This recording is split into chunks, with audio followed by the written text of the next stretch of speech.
Hello friends, welcome to my channel. तो चलिए आज देखते हैं प्रौद्योगिकी, जैव विविधता और पर्यावरण से संबंधित 10 क्वेश्चन। तो जो हमारे चैनल पर नए हैं, चैनल को सब्सक्राइब कर ले ताकि आपको नोटिफिकेशन जो है मिलता रहे। तो आइए देखते हैं आज का पहला क्वेश्चन। पहला क्वेश्चन कुछ ऐसा है कि ग्लोबल बायोडाइवर्सिटी फ्रेमवर्क फंड के संदर्भ में निम्नलिखित में से कौन सा कथन सही है। तो ध्यान देना है कि कथन जो है ऑप्शन ए सही है। तो ऑप्शन ए क्या है वो देखते हैं। फंड का लक्ष्य यह सुनिश्चित करना है कि राष्ट्र कुनमिंग मॉन्ट्रियल वैश्विक जैव विविधता फ्रेमवर्क द्वारा निर्धारित लक्ष्यों और उद्देश्यों को पूरा करने के लिए पर्याप्त वित्तीय सहायता प्राप्त करे। चलिए अगला देखते हैं। हाल ही में खोजे गए दानव राक्षस कण के बारे में निम्नलिखित कथनों पर विचार कीजिए।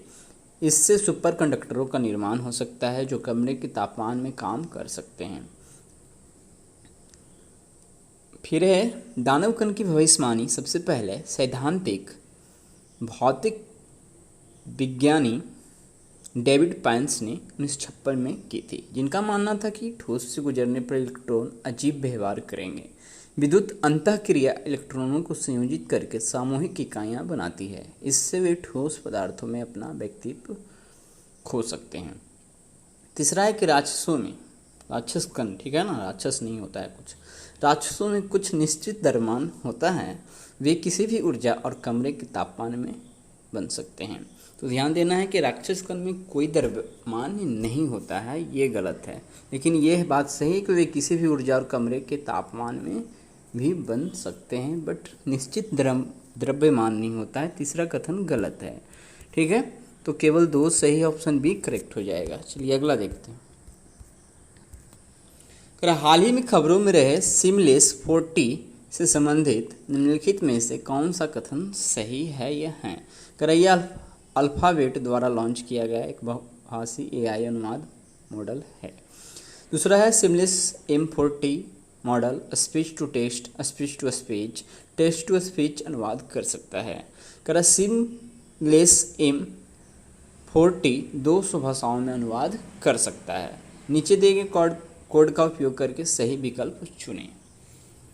तो ध्यान देना है कि यह मेटा द्वारा लॉन्च किया गया था, ठीक है, अल्फ़ाबेट के द्वारा नहीं। तो पहला कथन तो यहीं पे गलत होता है, यहाँ पे मेटा हो जाएगा।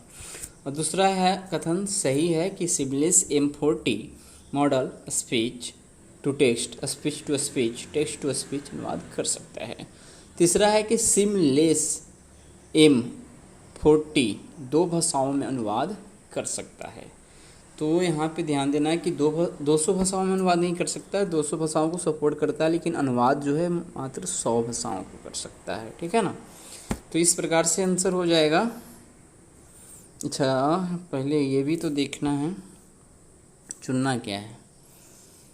तो केवल 2 सही होगा, ऑप्शन बी ही तो सिर्फ सही हो रहा है। चलिए आगे देखते हैं। दुर्लभ ब्लैक ईगल के बारे में निम्नलिखित पर विचार कीजिए और कौन सा कथन सही है। इतना क्वेश्चन है, अब पढ़ते हैं। ये जंगली पहाड़ों और पहाड़ियों के बड़े और विशिष्ट डार्क ईगल हैं। राजसी पक्षी की विशेषता इसके आकर्षक पीली चोंच है, जो इसके काले पंखों के विपरीत जीवंत हैं। इसे पहली बार हिमाचल प्रदेश के चैल अभयारण्य में देखा गया। तो यहाँ पे देख सकते हैं ऑप्शन डी जो है करेक्ट होगा। यहाँ पे सारा कथन सही है और इसके बारे में आप PDF में डिटेल से देख सकते हैं। चलिए आगे देखते हैं। एप्लीकेशन प्रोग्रामिंग इंटरफेस के संदर्भ में निम्नलिखित में से कौन सा कथन गलत है। तो API के बारे में कौन सा कथन गलत है ये ढूंढना है। तो चलिए चारों पहले पढ़ते हैं। यह परिभाषित नियमों का एक सेट है जो विभिन्न अनुप्रयोगों को एक दूसरे के साथ संवाद करने में सक्षम बनाता है। API सार्वभौमिक रूप से निःशुल्क उपलब्ध है, क्योंकि इसके लिए बड़े बुनियादी ढांचे की आवश्यकता नहीं होती है। तीसरा है कि API नए अनुप्रयोगों और सेवाओं के डिजाइन और विकास और मौजूदा अनुप्रयोगों के एकीकरण और प्रबंधन को सरल बनाते हैं। तीसरा है ओपन, पार्टनर, इंटरनल और कंपोजिट API के प्रकार हैं। तो ध्यान देना है कि ऑप्शन बी जो है गलत है। ये सार्वभौमिक रूप से निःशुल्क उपलब्ध नहीं है, लेकिन वो बात सही है कि इसके लिए बड़े बुनियादी ढांचे की आवश्यकता नहीं होती है, बट सार्वजनिक रूप से निःशुल्क उपलब्ध नहीं है, यही गलती है, इसीलिए ऑप्शन बी करेक्ट हो जाएगा। चलिए अगला देखते हैं।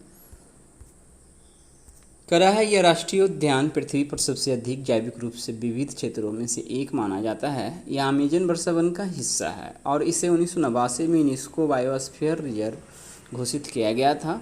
यह बोरानी और किचवा सहित कई स्वदेशी समुदायों का भी घर है।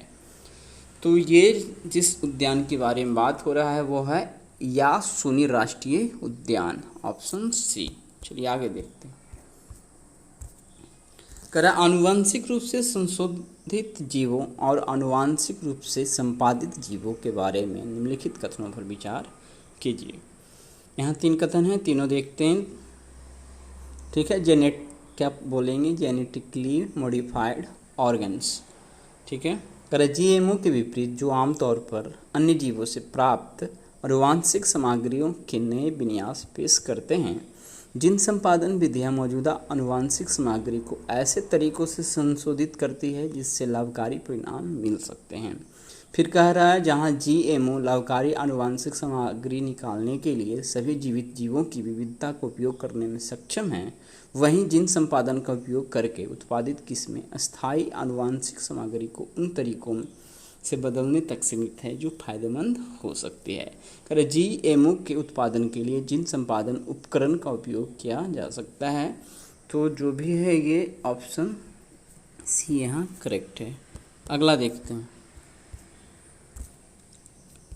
एक सेवा के रूप में सॉफ्टवेयर के संबंध में निम्नलिखित कथनों की जांच कीजिए। एक सेवा के रूप में software as a source, service. ठीक है, सॉफ्टवेयर एज ए सर्विस एक सेवा के रूप में, इसका फुल फॉर्म हो जाएगा। कराया सास एक ऐसी प्रणाली है जहां उपयोगकर्ता, पहले तो ये देखना कितने कथन गलत है। ठीक है, तो सास एक ऐसी प्रणाली है जहां उपयोगकर्ता क्लाउड होस्टिंग के माध्यम से इंटरनेट पर सॉफ्टवेयर एप्लीकेशन तक पहुंचते हैं। दूसरा है सास उपभोक्ता मोबाइल उपकरणों के माध्यम से अपनी जानकारी प्राप्त कर सकते हैं। और तीसरा है आउटलुक, हॉटमेल और याहू मेल सास के उदाहरण है। तो यहाँ पे जो भी है सभी जो है कथन सही है, तीनों कथन जो है सास के बारे में सही है। ठीक है, ऑप्शन सी, तीनों कथन सही है। आगे देखते हैं।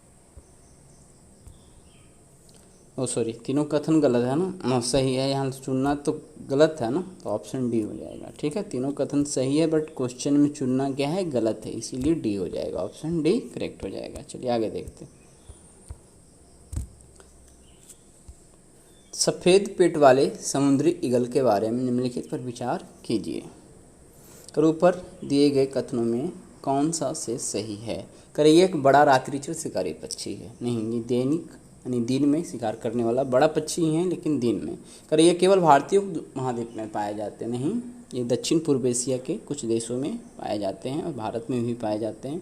ठीक है, तो इसको आप देख सकते हैं कहाँ कहाँ पाए जाते हैं। कर ये पूरे दक्षिण पूर्व एशिया में पाए जाते हैं। वे उत्तर से दक्षिण तक, चीन से ऑस्ट्रेलिया और तस्मानिया तक, और पश्चिम से पूर्व तक भारत से न्यू गिनी तक फैले हुए हैं।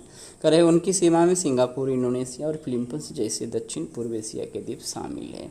ठीक है, इसीलिए कथन दूसरा गलत था। और कह रहे हैं